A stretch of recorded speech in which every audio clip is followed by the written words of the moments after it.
How about that for titles? That's very apt. Yes, welcome everyone. Welcome to this episode of DHTV with my brilliant friends and disability champions, Mik Scarlet and Richardson. And this week, as you probably would aware, thanks to the flood of social media, we're touching on the hot topic of Brexit. What it means for the community of disability and care, what's going to happen, the positives and the negatives, because in any big decision like this, there, of course, will be both. This isn't about who is right or who is wrong, but both communities are feeling the effects of the referendum result and are here. We want to discuss it, hopefully, objectively. This is a balanced show. Well, it should be balanced because both Mik and Zek are in wheelchairs, so they should be equally balanced in their chairs, but disregard that. Exactly. Both the care and disabled community voted both ways in the referendum in 2016, both for their own valid, personal and important reasons. So contrary to the messages, I've been receiving a lot of them this week, this show is just trying to be factual, honest and give you clarity to both sides. We want to hear what you have to say. Please, let's see your comments, thoughts and experiences. Pass them on to Zek the Tech and I'll whap them across right below us there. So with us tonight, help sort out what red tape is, where we can buy more red tape and so forth, what travel would mean, how we can move forward, medicines and such and just is a passionate broadcaster and EU law graduate, which is Femi. Welcome, Femi. Hey. Thank you, mate. Thank you for coming on. Really appreciate you coming on tonight. But I've noticed that your Twitter tag is Femi Sorry, and I have no idea what you need to be sorry about. That's generally because I tend to say stuff that's quite blunt, and I figured an inbuilt apology to everything I tweet would be just tactful. Should be Femi blunt. I love that. But no, welcome, my friend. Thank you for appearing with the three raddled, not very wise men. I appreciate that. But Femi, can you tell us first a little bit about yourself, if that's okay, mate? Okay, so I studied law at Nottingham, law with French, because I figured law would be hard, so I figured I'd use my French skills to steal a law degree. I then moved into EU affairs to get into EU human rights, and so I was working in EU advocacy in Brussels, working with the EU institutions, dealing with the human rights abuses in Saudi Arabia and Bahrain. I was working with EU officials, British members of the European Parliament, to basically push back against the sale of arms there, trying to get better human rights policy in that regard. So I was already in what I believe to be a battle for the soul of the UK, because I could see the EU trying to stop us doing horrible stuff. They tried to pass an arms embargo in relation to human rights. And so I basically didn't trust the UK government to do the right thing. That was before I'd even heard of the word Brexit. So when I heard that this Brexit thing was going on, I thought, oh, this is real. Things that might get even worse than they are right now. And then I started paying attention to the conversation in 2016, and it was just really bad. The basics they were getting wrong on pretty much every issue. You had Nigel Farage saying that the EU forced completely uncontrolled migration, when the EU Citizens' Rights Directive says the opposite. You had this narrative that we could take back control of our laws without causing any damage to the economy, when if you have differences in laws between two economies, it creates regulatory barriers. And especially this community has experienced the consequences of such barriers. So I basically tried to take it on myself to just get as much information out there as possible. Started using Twitter, started calling up Nigel Farage on his radio show, eventually left my work on the continent to come back to the UK and try and deal with Brexit full time. We had an election instead of a referendum, and we all know how that went.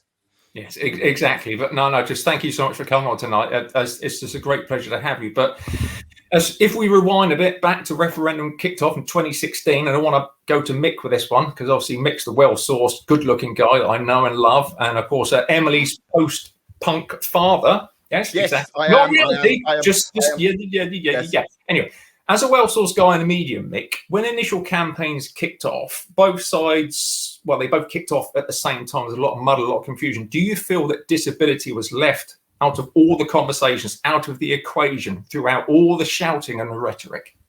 Well, it always is, and it really was that time. I class myself as someone that did quite a lot of research. I didn't just vote because of what I believed. I also wanted to make sure that I was voting in a kind of selfish way. And I found that lots of stuff that seemed to be really important, not only to disabled people, but to older people and to anyone with any kind of long-term illness, wasn't being mentioned at all. And to be honest, it still hasn't. I continuously find something new that I'm going to face.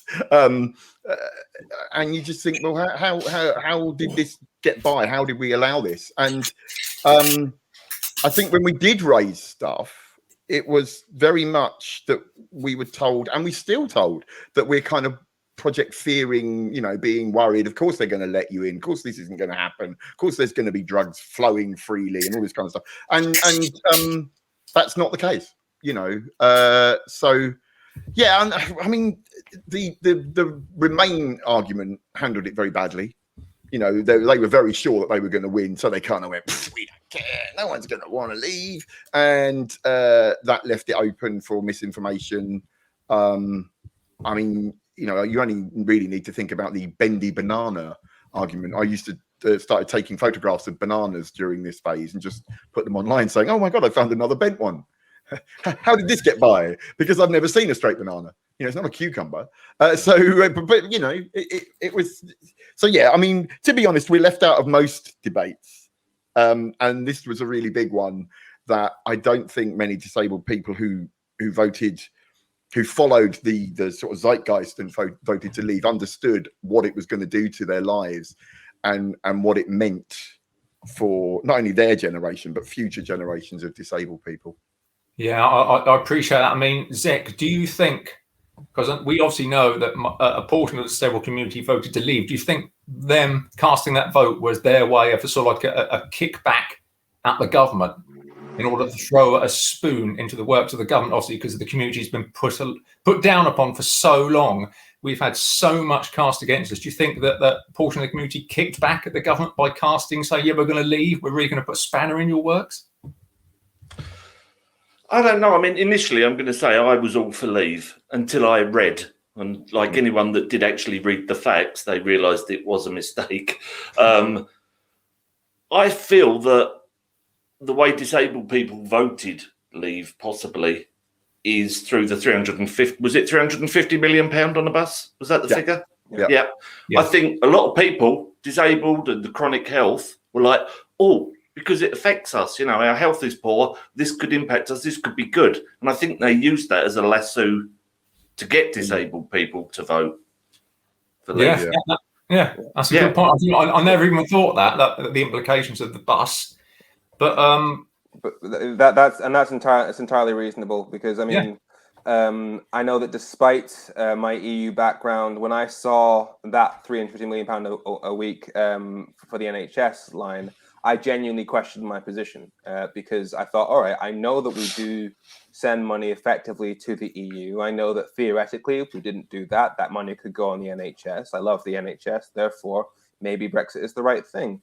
But then I had to stop and think, hang on, I've just spent 3 years studying about how, if we don't have the same laws as the rest of the EU, then it creates a massive regulatory burden and damages trade, which will damage the economy, which means there'll be less money overall. Secondly, because of how the EU spends money together, those 28 countries, for example, the Galileo project, which is the GPS system which the EU ran, that cost 5.6 billion to set up. And we plan to 8.4 billion to set up, and that was split between 28 countries. We then plan to do it by ourselves at a cost of 1.7 billion, I believe. So we're not exactly saving money. So even though we might send money to the EU, ultimately they'll be for things that we end up having to pay for anyway, simply at a higher cost because we're not splitting the tab anymore. So it's very understandable why people who didn't happen to have that academic background would have seen that number and genuinely believed it.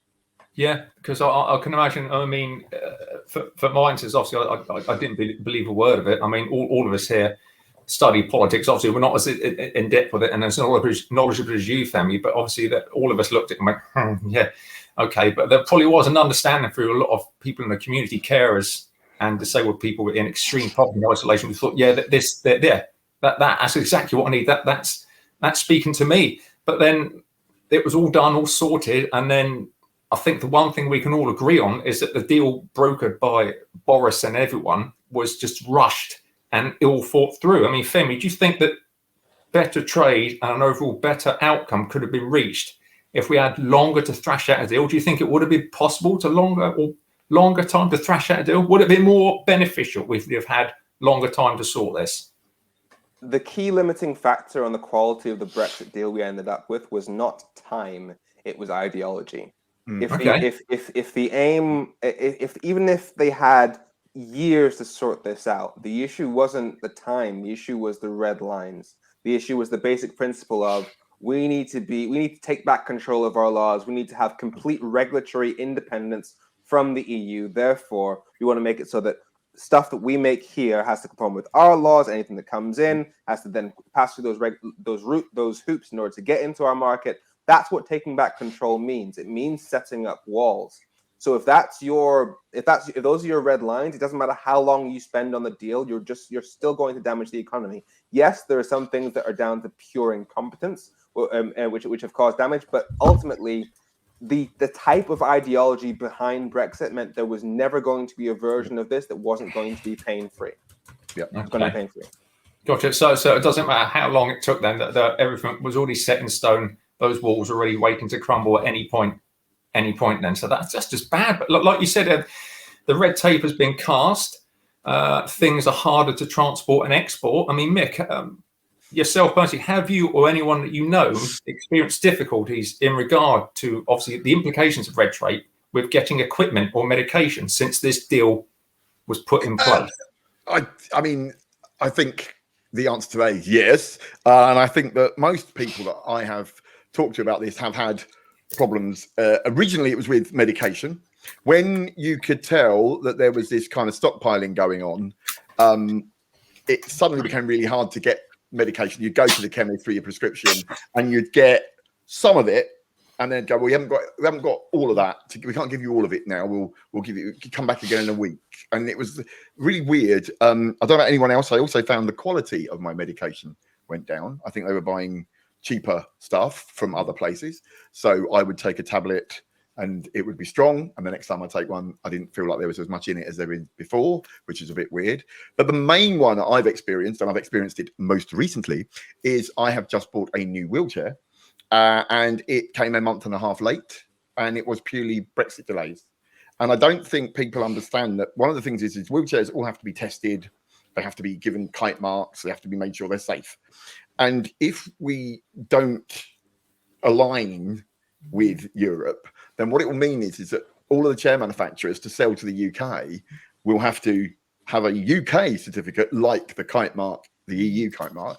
And we as English companies will have to do the same as well. We will get ours and then have to get an EU one. And I had some friends that used to run a sort of startup wheelchair company that had this really fantastic design. But it was the cost of getting these tests, these certificates to sell to America, to Canada, to Australia, to Europe, that became prohibitively expensive. And so they went bust. And I think that it's another, we don't have enough of a market for people to be able to absorb extra costs. Wheelchairs are not cheap. And the last thing we need is another, 500 quid bunging on a chair just because we needed to have it tested to be exactly the same as it would be in, say, France. My chair came from Spain.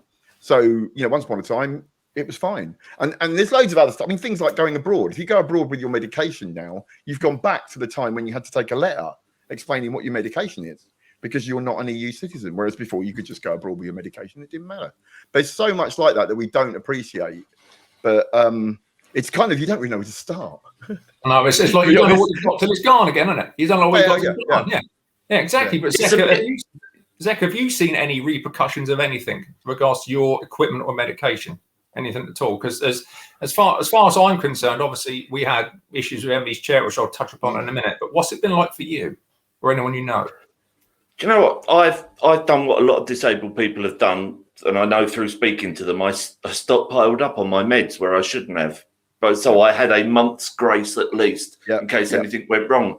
But I hadn't considered what Mik said. I've had a really rough year when my pain's been out of control. I've just not been well, and I hadn't considered that maybe the meds are changed. As you know, I've reviewed a lot of beard care stuff, and speaking to them, that falls under cosmetics umbrella, and that was EU based. There was a database of what it should be, and it was all controlled. Well, they've severed it, and they've set up a new UK one. So if this is the same for meds, the grief that it's caused these beard care brands and cosmetic brands is massive. And it also means that we're not in control of what they do and vice versa to keep it on the same sort of level for safety. And so I hadn't considered what Mick had said there. No, that's Mick's raised a really good point because obviously my daughter Emily has chronic pain in her legs and stuff like that. But you two suffer incredibly with chronic pain. So if your meds are being tempered and watered down, or if you're seeing one that's good high and one that's good low, and that's having a real effect because obviously you know that's just not really what. But it's also fraud, isn't there? Fraud for medication is high. I think what it is it's one of those things where you buy your stuff from a good quality company, it does everything the way it's meant to do. But then when stocks get low, when it does get hard to get stocks, when governments are thinking, well, we better stockpile, because then what you do is you spread your kind of search for companies to get you medication, and so some of them have just got lower standards. Do you know what I mean? Yeah. And if you've already then said, well, our standards might not be what the standards were before, then those companies are going to be thinking, oh, this might be our in. So they're now approved suppliers. And yeah, no, I've definitely had pain meds where I have taken one dose and gone, blimey, this is strong. And then the next dose, and it's been like, well, I don't actually feel like I've got anything at all. And and I always look at the boxes, see where they're made, and you think, oh no, it's a box of them. Oh right, I better be careful with these because best of boys sort of thing. Yeah, best of boys. As I said, going back to what you're saying about equipment, obviously you know the story of Emily's wheelchair, my daughter's wheelchair, we've got it for ages because spare parts and screws that were just held up for red tape, but that's not the only concern. For instance, I was contacted by a really good friend of mine, Mick, probably as Stacey Parrish. She's a double amputee, really successful model, who's told me the forms and customs for entry to the country have been a complete and utter minefield for a supplier. The company that ordered her prosthetic legs, I've had to send them back multiple times for price points, etc. And what they used to do in a day now turns into a month. It turns out she's only got one. This is where it sounds ridiculous. She's got 1 foot in this country and 1 foot stuck in Europe at customs. I mean, but that's quite literally. There's a joke there. Whole power chairs stuck across the continent. So like I said, spares for Emily's wheelchair, which is sadly, hopefully not going to affect her post-scoliosis surgery, because obviously this wheelchair is still making her lean. But then I suppose there's other things, little screws for doors, little things that are building materials that people want their houses built accessibly. I mean, Femi, can you just, if you could, throwing this all at you, this massive content, could you just clarify what is actually causing the delays? Is it paperwork? Is it red tape? I mean, just across the board, what's suddenly holding everything up and making everything so slow for import? So, first of all, Dan, I just want to ask regarding your daughter, because I've seen the story about what happened in terms of the inability to get the wheelchair that would allow her to sit up straight, which has caused the post-scoliosis surgery to almost be semi undone. Yeah, how is she now? She's a lot better now. We have managed to scrape together enough money because, as Mick rightly said, everything's gone up in price. We've just had to scrape together a few £1,000s to get her an RGK wheelchair, which is going to be fully supportive for her back. We've ordered that, so that's being manufactured here. So she will get that in about 8 to 10 weeks. But yeah, at the minute, this wheelchair she's got has not fit for purpose. She's lost all her independence. So there was a lot of, thank you for asking. But there's been a lot of prices paid by a lot of people for just this Brexit red tape. I'm sorry. And so how long would you say is the total amount of delay between when it should have arrived and what you've had to pay for now? It should have, when we left the hospital, it should have been there within 6 weeks. It took 4 months, and then we've had to go back to them and back to them and back to them. And I would say now it's been a year, just over a year. Because that's the thing that's the troublesome bit, isn't it? Is it's not only waiting to get it, it's they very rarely come and they're right. They might be a bespoke chair, but it's a bit like by getting a bespoke suit that you've never tried on and then finding that one leg's shorter than the other or something. Yes. And you have to, you go back and say that my chair needs altering. And I'm thinking, well, how am I going to do that? Because it's got to go back to Spain. That's going to be fun. And then it's got to come back here. So there's more to it than just the delay. I mean, I'm still waiting for a backrest. That's now 5 months late, and it'll probably end up being 6 or 7 months from order. And that's like, so I'm sitting in a chair that's, not right, but it's nearly right with no backrest. So I'm using the fabric one that I don't normally use. But you shouldn't have to. I have. Yeah, you I can't get parts. Yeah, you shouldn't have to put up with OK, like you said. So, Femi, what's causing all this delay? What can you just talk us through? Because a lot of people obviously don't know about. I mean, I don't know past that a bit. Import and export. What's changed? Red tape and paper. What's making everything just delay so long now? So to go back to the basics, the Royal, pretty much every single medical body opposed Brexit to begin with, on the basis of it would cause delays in the getting of medical supplies, medical medicines, medical equipment, that it would damage the accessibility of NHS staff, and that it would affect drug prices as well. And there was even a letter from, I think, about 9 medical unions to the government in, I think, mid-2019.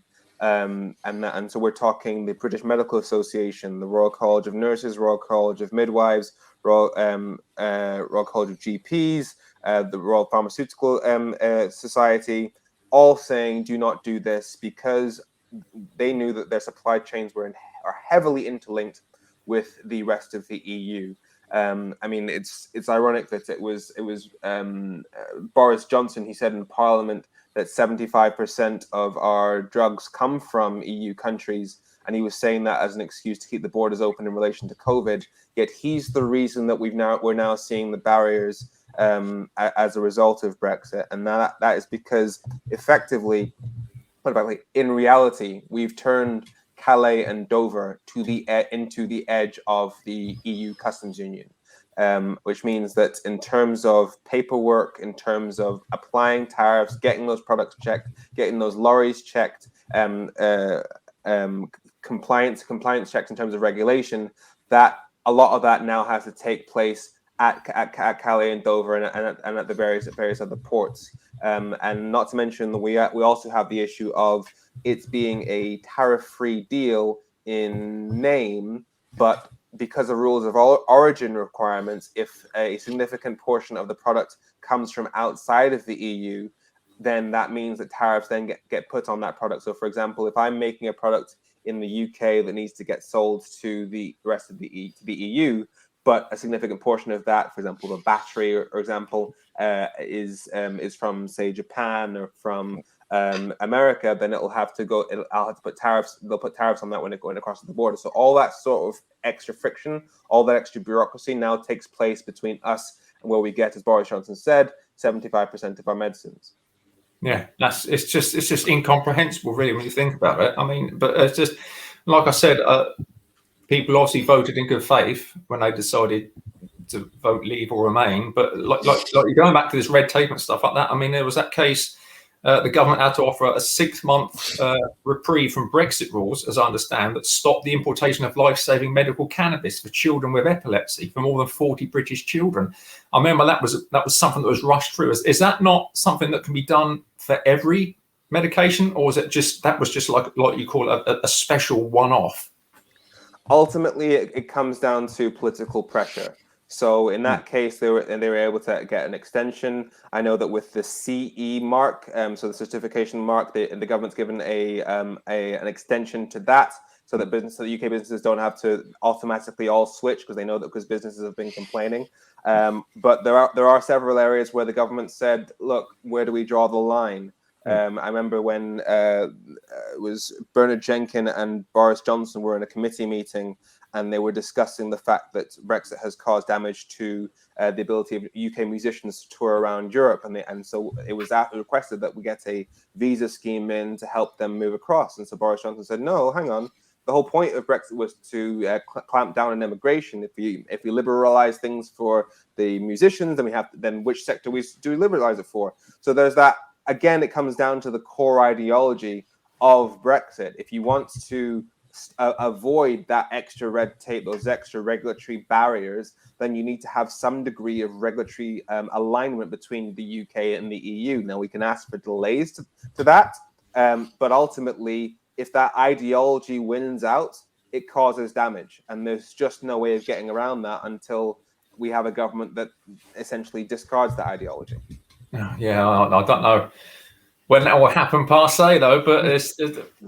But there just seems to be so much that so many people are. For so many reasons, so many people are suffering in this community, not just disabled people, but carers as well. A lot myself as a person with a hidden disability looking after a disabled child.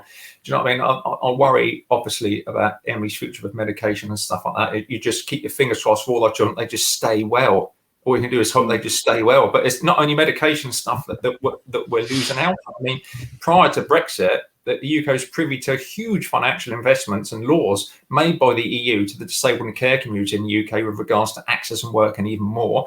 There was the Framework Directive for Equal Treatment in Employment and Occupation in 2000, which set out to protect workers against discrimination on account of race, sexual orientation, religion, ability, and so forth. There was a European Disability Strategy, which aimed to eliminate barriers across Europe, allowing disabled people full rights to inclusive education, employment, health, and so much more. I really, really could go on. But Mik, regardless of that, now we're out. We're privy to the laws made by the UK. And we've promised, we've heard this promise of a disability white paper coming up from the government. Do you think... And the Taliban aren't going to hurt women. Will man up and independently continue where the EU left off with all these things that we've lost? Well, it would be lovely to think that they might. But if we go on the track record that we've seen, we haven't exactly had a golden era for disabled people in the last few years. And, you know, even someone like myself that doesn't really have much need for social care has seen the way that, you know, the very little interaction I have with the benefit system has become a nightmare, you know, a horrific experience. And so you kind of think, well, if that's what it's like already, you know, no amount of disability strategy and promises that England's going to be the most accessible country in Europe, and you know, and Sadiq Khan saying London's going to be the most accessible city in Europe, and it's like, well, it's not the most accessible city in England, so it's got a long way to go. And it's sort of like, it's very easy to say this stuff, but there never seems to be any actual action. And so I know that, you know, there was about to be a new kind of whole regulatory body brought in about disability equality into the EU. And we were all waiting, you know, what people who work in this field were thinking, great, we can use this. Poof, gone. And so now we're back to trusting our government, who are the ones that kind of gave us the Equality Act and the Disability Discrimination Act that we know had so many holes in it, because business have asked them to be there.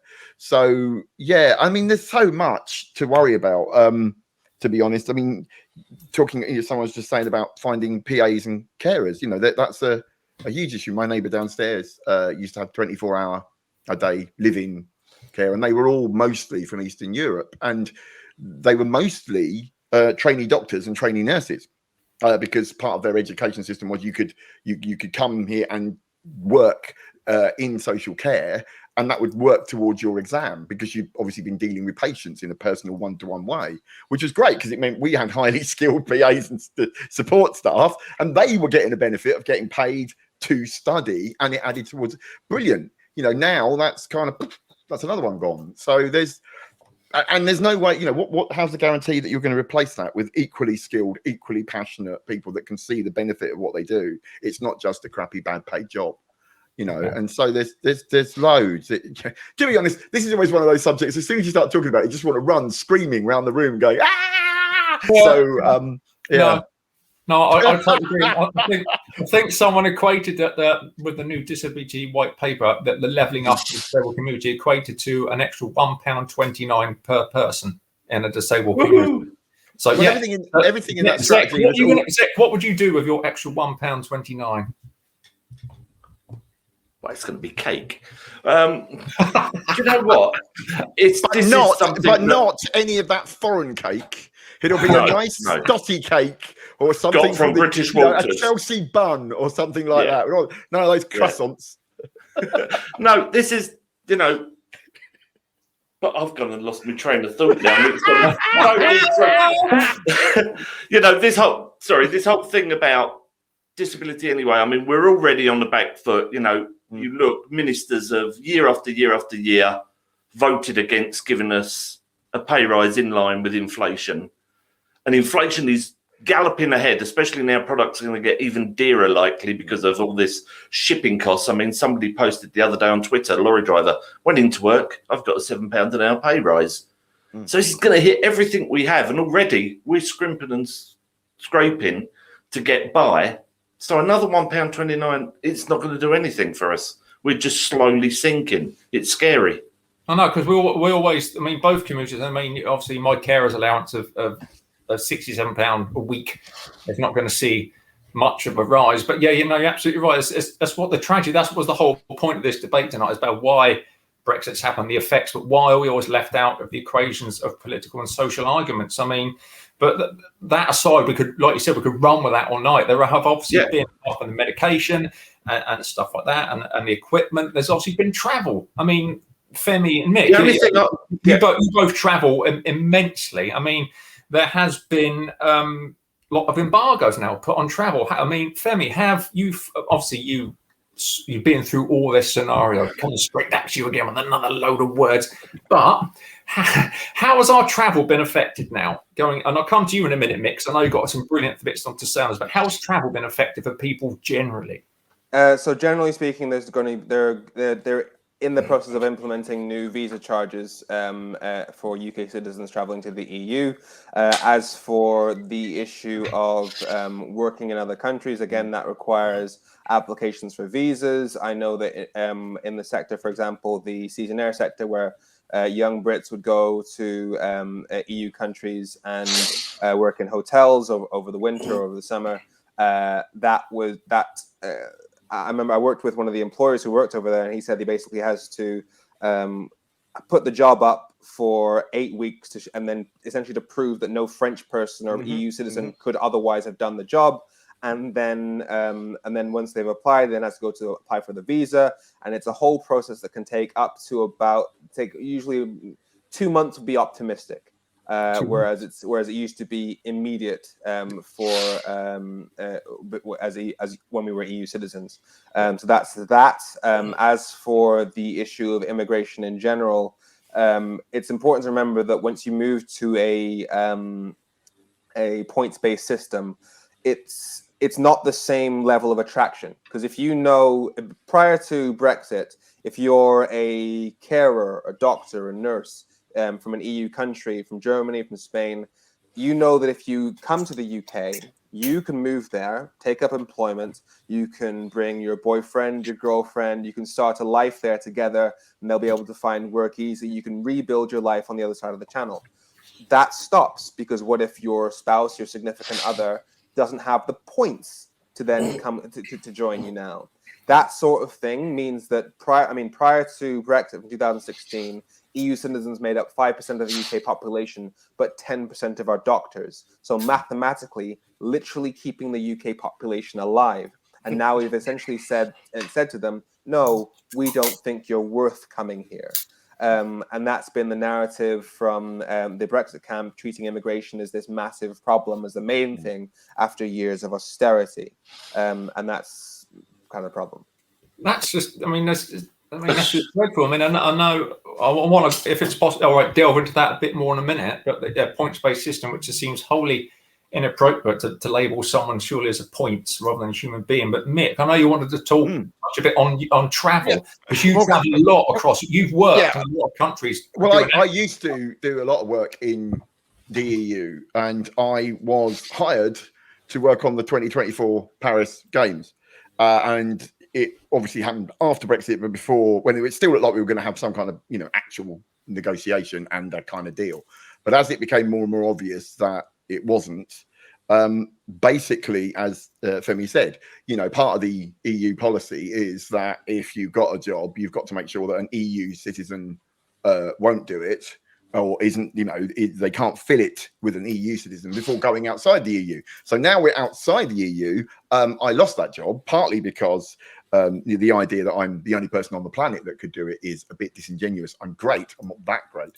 But also because there are lots of other things that come into force when I'm a freelance consultant. So then there's all things about like, well, we will need to insure you What about healthcare? You're disabled. Right. And depending on which country you're in, depends on how their healthcare insurance system works. And of course, in Paris, in France, it's very much that employers are requested to pay towards the health of their employees. And even though I was a freelancer, the way that the French system works, it means that they would have had to pay into my healthcare package, which I didn't need to do when I was an EU citizen. And so suddenly I became much more expensive, much more difficult. There'd have to be a whole new system of finding out that I was the right person, because we've asked every other person in the entire of Europe, because they came to me. They said, we want you. We know that you're the right person for this job. But that all went. So that job went. And that, that's probably cost me 30 grand already. By the time 2024 goes, I've got no idea how much it would have cost me. And it meant that I don't have the ability to look back in, for 3 years' time and say, see, Paris, I was involved in this. Do you see what I mean? It's also that thing of seeing benefits that, your work pays off. And I think that, we always talk about disabled people as if they're always all on benefits, and some are, but some aren't. Some want to study, some want to go to university. I'm working with, I've worked with a couple of disabled people that both studied in Europe. And it was fantastic for them. One of them studied in Barcelona, lucky devil. And that's, really accessible. They're fluent in Spanish and Catalanian. It's, wow, I'm so jealous. That's gone because there's all this extra stuff. Because people don't appreciate, but lots of countries in the world have reserved the right to refuse you entry if you are disabled, because of the fact you may put a strain on their healthcare system. You may have an illness or a disease that is transmittable and they don't want to bring it in. So there's loads of stuff. You can't just go and emigrate, for example, to Canada. They won't accept you. You have to jump through hoops to live in America. Same with Australia.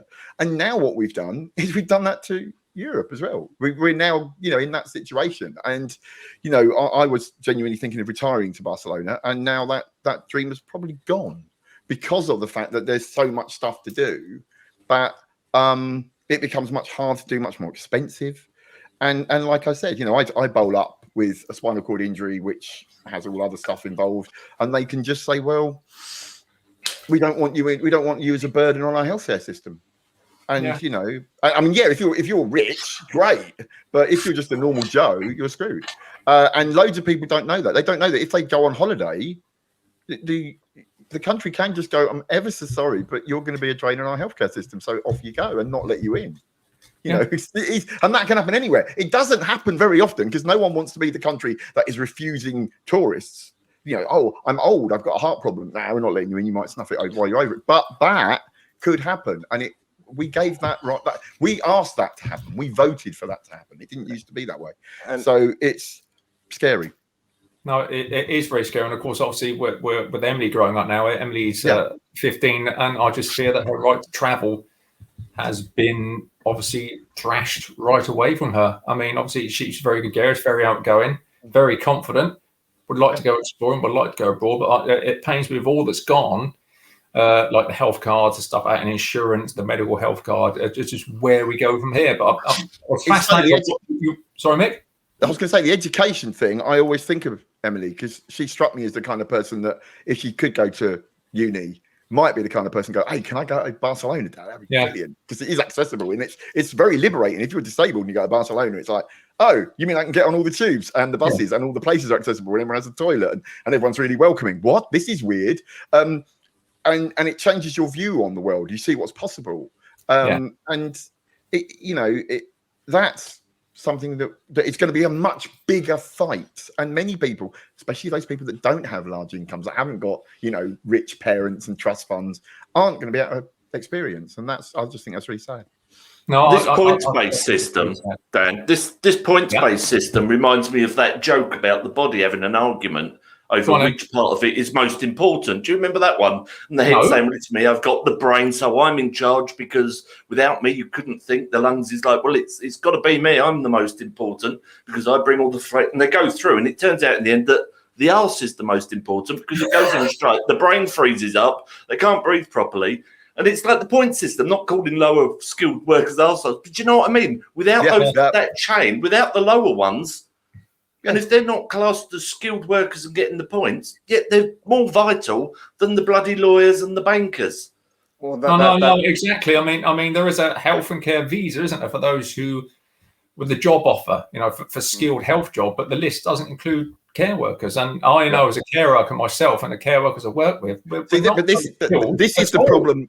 This is the problem with the word carer, right? We need to get rid of it. I hate the word. You are a support worker or a PA or you provide assistance. And so you make it a career, you make it a job, you make it carer is what mummies do for their babies, right? And that's why so when you say I'm coming over to provide support, professional support for a disabled or older person, then it becomes a skilled job. It's not wiping asses and bringing someone tea. It's actually medical needs. It's a care. It's a whole package of support. And we need to really promote that, because that's the only way that we're going to be able to get around this. One, we need to pay them well, pay them properly, so that people here will go, do you know what, that might be a career for me. I think that's a good job. That would be great. It's wonderful to meet people and work with them and help them be independent. We need to fight again for something like the Independent Living Fund. If we're going to be separate, then let's do it our own way. Let's look at the things that we did before that worked. The Independent Living Fund was a great idea. We need to bring that back. And then, it needs to be that we champion and praise and support the people that are providing this. Don't say, oh, it's a low-skilled job, because it bloody isn't. No, it's not a low-skilled job. It's basically someone alive. A lot of us do it 24/7, but we've covered so much ground. I wish we could carry on with this or not, because I think there's just a plethora of stuff we could do. But obviously, the die has been cast. We are out. And like I said, people who voted leave in our community had their very good, valid reasons. And I appreciate that. But obviously now there's division. And Femi, what can we do? Is there an answer? Can the country heal? Can we come back together? I mean, I don't know what the answer is. A second referendum, go back to the negotiating table, change of government. What do you think? Do you think there is a future of unification for people who voted leave and people who voted remain? So in terms of the divisions, the longer we go on the current path, the worse things get, because the more damage gets done, and then that means that the last time we had a conversation about this was essentially 2016 to 2019, in which the people on the other side of the argument were still saying this is what we want. So it means that every time we see damage, it's like half the population saying to you, yes, I want you to suffer. And that creates that sort of division. So the only way we fix this is by having that proper amnesty, that proper conversation about, all right, what has this actually done? Is this actually what you want? And we can separate the people that genuinely wanted things to get better, which is a lot of Brexiteers. One of the best things about the last few years is finding out the vast majority of Brexiteers are not like what you see on Question Time. They are decent, reasonable people who wanted things to get better. And we can separate them from the actual psychopaths who are happy to see people suffer. That's an important thing we need to do. And you can email Femi at. Because that's what you need, isn't it? Is more attention. He's crying out for more emails. And so that conversation needs to happen. But from a political standpoint, given that, as I said before, the ideology of Brexit, of taking back control, is incompatible with fluid supply chains that span the continent, you have to essentially be part of at least a single market. But if you're part of the single market without a say, you lose that sovereignty, because we have less control than we did as EU members. So the only way ultimately will be rejoining the EU. So the question is, how do we fix that? Well, you're not going to get that certainly under this Conservative government. The only way that the only path that I can see to a genuine future that is actually challenged with a lot of the ideology behind the Brexit vote to begin with is for the people of this country to actually take back control. So many people know that their votes don't count. And so if we look at the fact that in all but 3 elections since the Second World War, the majority of people have voted for parties to the left of the Conservative Party, because we are a progressive voting country.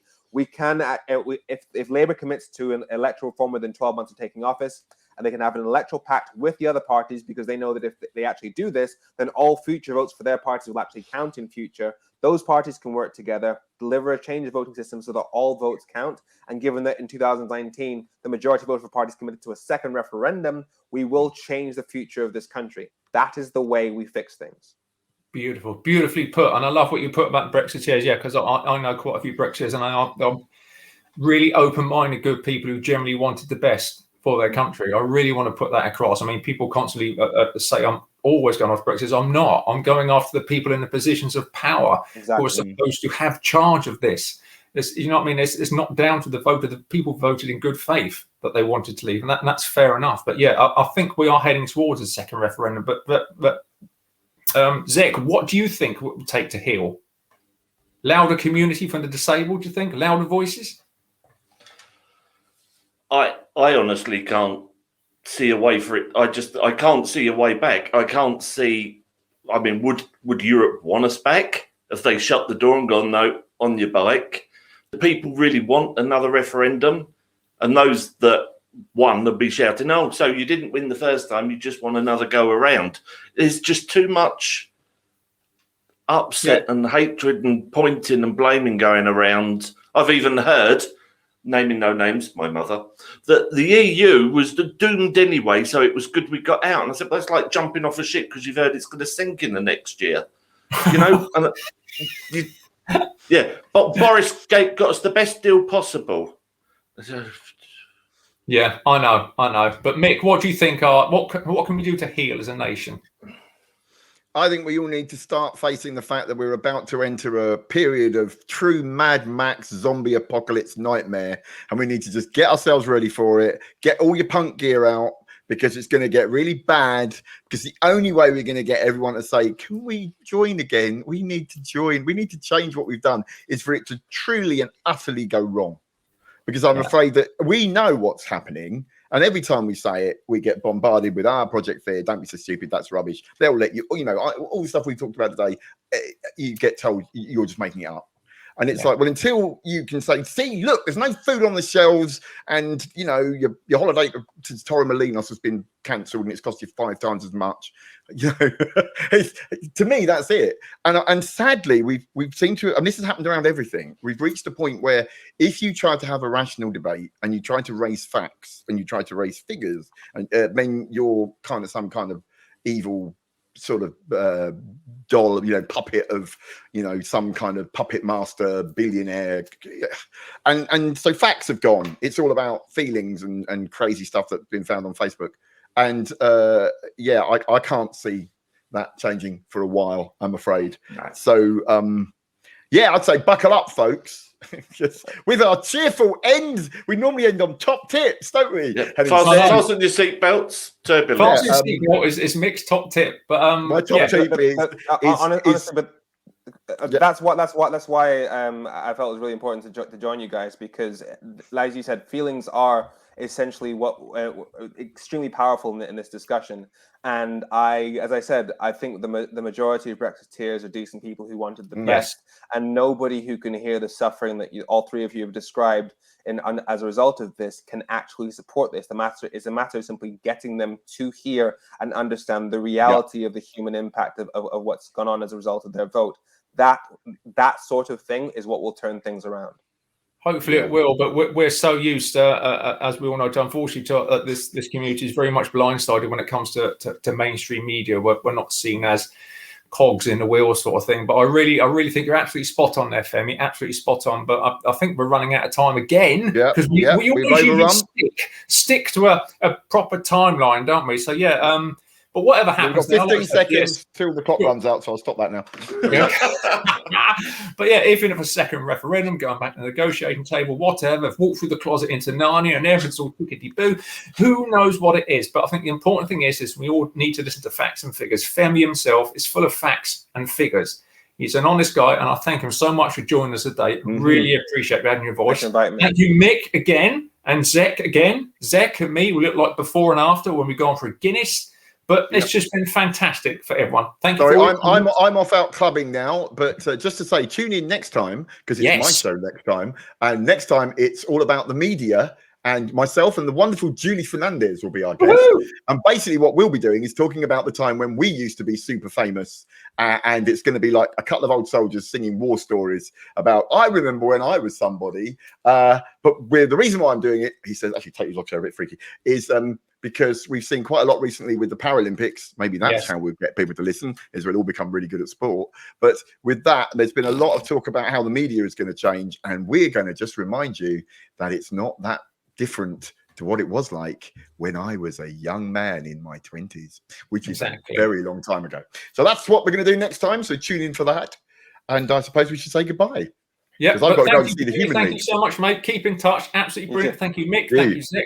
Thank you for listening to this episode of DHTV. When we have gone on about Brexit, but we do like to cover these topics because they do affect the care and disabled community. In fact, everything in society, in the end, comes back to affect us because we're always seen at the bottom line and everything happens. But there is nothing about us without us. So if there is going to be more discussion on Brexit, get us involved, eh? See you next time. Bye. Bye.